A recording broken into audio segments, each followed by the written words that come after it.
Good day, I am from Global Ace Agency here in Malaysia and I am the Philippine recruiter. I receive Ah, verify data from Good Day Agency in the Philippines. Am I right? yes, ma'am. Can you speak English or can you understand English? A little, ma'am. It's okay as long as you can understand and you Yes, can ma'am. communicate with the employer is we don't have any problem. Okay? Yes, ma'am. Are you a 100% willing to come and work here in Malaysia? Yes, ma'am. Are you healthy or do you have any health issues in your body? I don't know, ma'am, kasi I did not take a medical pa. But you don't have anything in your body? Ah, none, ma'am.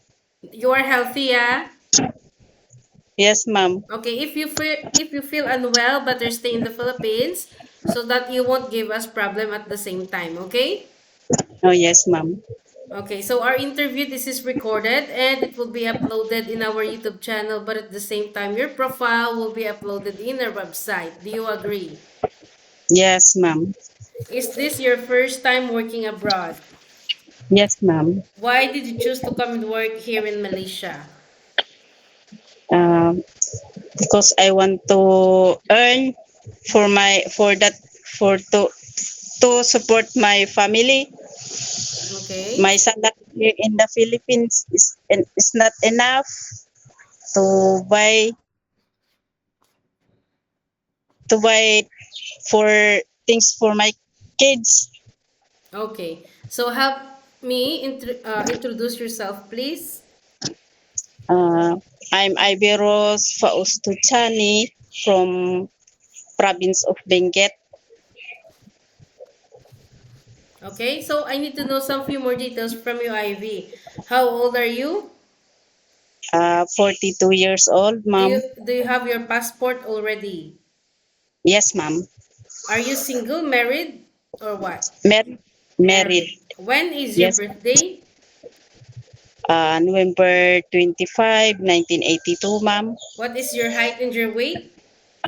4 8, Okay. Your weight? 54. What is your religion?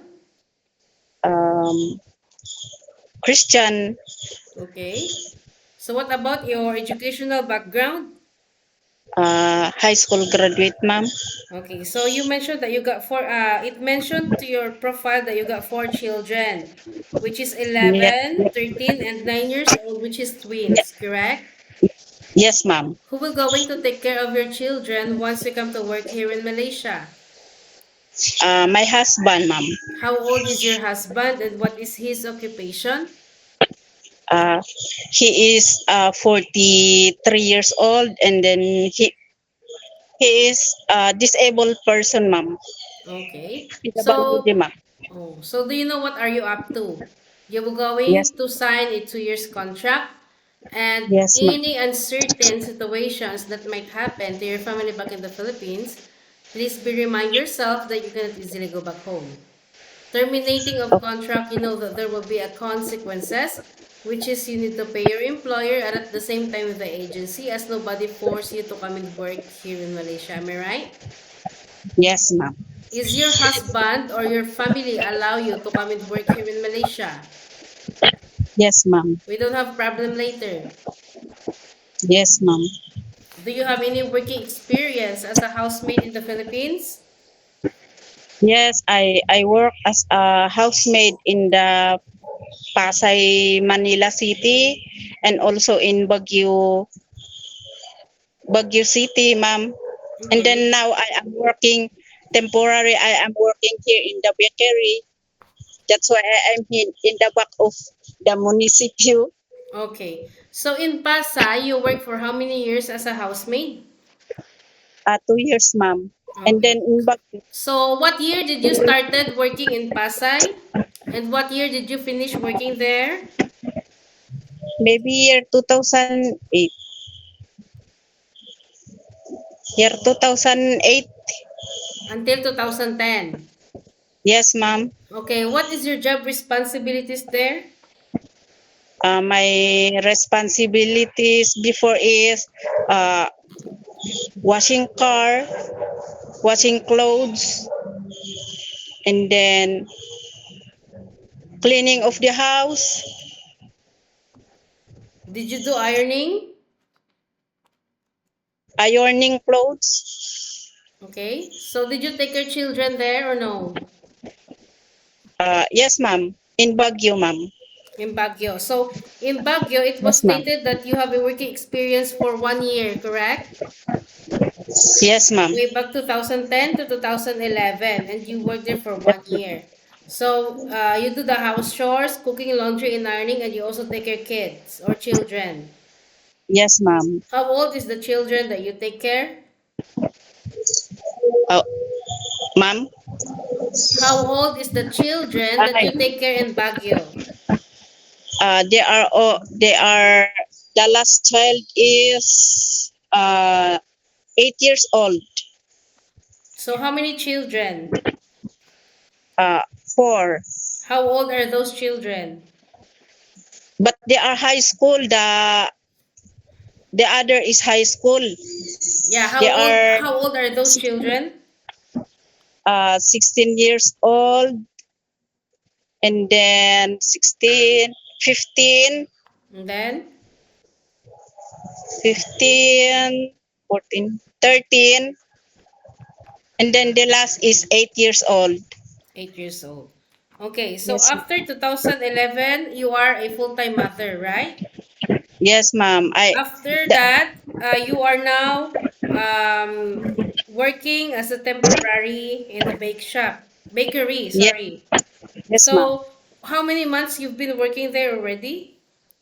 In bakery, ma'am. Yes, Uh, 6 months. It's 6 months. already 6 months. Yeah. So, this year only you started working there, is it? Yes, ma'am. What month? January. January. January.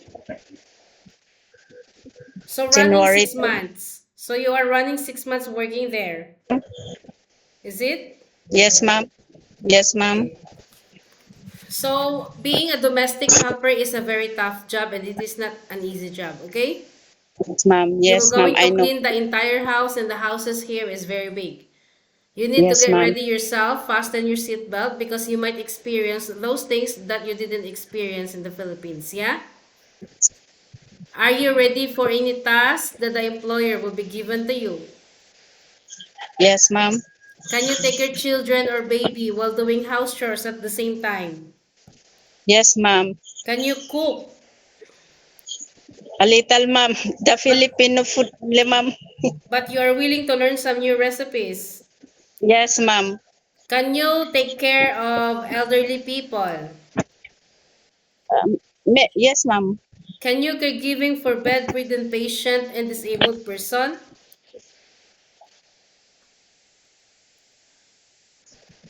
Yes or no? Yes, ma'am. Are you comfortable taking care of pets? Yes, ma'am. Okay, so as I have mentioned, you will sign a 2 years contract and usage of mobile and phone. You cannot hold your phone for 24 hours, but you can hold it during nighttime only. Okay? Okay. Yes, ma'am. Okay. You can hold Yes, your ma'am. phone after you finish your job for the whole day and you will render your phone on the next morning before you start your work. Of course, Okay. you Yes. are entitled to have a rest once a week, but you are not allowed to go out on your rest day. You will Okay. going to Yes. stay only inside the employer's house. But if you will work, employer will going to compensate your salary. Are you okay with our rules and regulations? Yes, ma'am. Are you sure? Yes, ma'am. Okay, we don't force people to come here. It's either you agree or you disagree. If you agree, it's okay. You can come, work properly, don't give us problem. But if you disagree, better stay in the Philippines or maybe find job opportunities into other countries, okay? Yes, ma'am. How will you gonna Okay. fight your homesickness later knowing that you will be working quite far away from your family? What will you do? Um, I will work. I You will focus on working. Yes, ma'am. And then, I will focus on my work. Yeah. So if you're sad, what will you do if you miss them? I will call them if I have a time. If if uh if my work is finished, then I will call them. Okay. So always remind yourself why you wanted to come and work abroad because you wanted to sustain your family's needs, okay? We need to respect the employer, rules and regulations, and we need to Yes. respect also their culture. Any problems, any concerns, inform your employer because you will be the one working inside the premises for 2 years. In Philippines, you can do Okay. whatever you want, but here in Malaysia, no such a thing. Okay? Yes. I think that's all. Thank you for now. It was my pleasure meeting you, Ivy. But please stay connected through WhatsApp because Global Ace agents will going to contact you to conduct an interview together with the employer. Okay? Thank you so Okay. much and Yes, have a ma'am. good day.